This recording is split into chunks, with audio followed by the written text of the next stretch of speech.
याच कोचिंग क्लासवाल्यांकडनंच फुटला ना. आतापर्यंत जेवढे पेपर फुटले या कोचिंग क्लासवाल्यांकडनंच फुटले ना. मग प्रश्न असा आहे की ते निलकणी आणून तिथे आता काहीतरी त्या निलकणींना आणले वरती, त्यांनी मला असं वाटतं या क्लासेसवरती पहिल्यांदा लक्ष दिलं पाहिजे.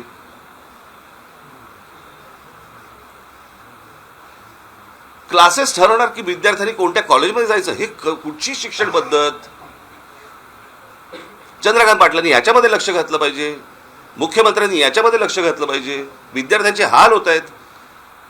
मग कॉलेजमधली फी किती? 20,000 रुपये. आणि क्लासमधली फी किती? 1,40,000 रुपये. म्हणजे क्लासेस आणि कॉलेज यांच्या संगनमतानेच ह्या सगळ्या गोष्टी होत आहेत. म्हणजे क्लासेसवाले कॉलेजवाल्यांना पैसे पुरवत असणार. क्लासमध्ये 8-8 तास गेल्यानंतर कॉलेजमध्ये अटेंडन्स कसा लागतो? या अशा प्रकारची बेकार शिक्षण परिस्थिती शिक्षणाची असताना त्याच्यानंतर तुम्ही म्हणायचं की विद्यार्थ्यांनी चिडायचं नाही, तरुणांनी चिडायचं नाही. म्हणजे काय? काल मला काही विद्यार्थी मला इतकं वाईट वाटलं. मला त्यांनी विचारलं, साहेब परत नीटचा पेपर नाही ना फुटणार?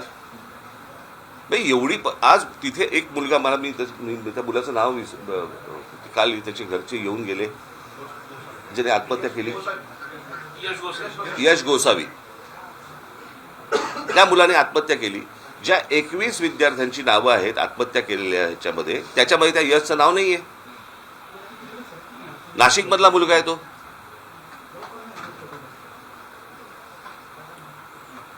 प्रशासनाला हेही वाटत नाही की बाबा आता इथे कोण पालकमंत्री आहेत नाही आहेत मला माहिती नाही, पण एक नाशिकमधला मुलगा जो नीटच्या परीक्षेचा संपूर्ण तयारी करतोय, पेपर फुटल्यानंतर तो व्यथित होतो, निराश होतो आणि आत्महत्या करतो. आणि आत्महत्या केल्यानंतर त्या मुलाचं 21 मुलांची नावं येतात, 22वं नाव देता येत नाही तुम्हाला.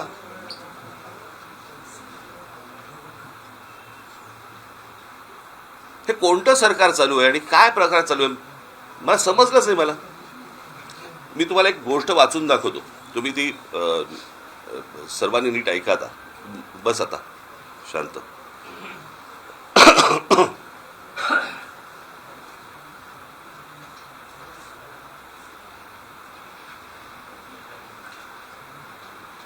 तुम्हाला वाटेल मी हा मगातपासून मोबाईल का घेऊन बसतोय. मोबाईल मला कोणाची फोन येणार नाही.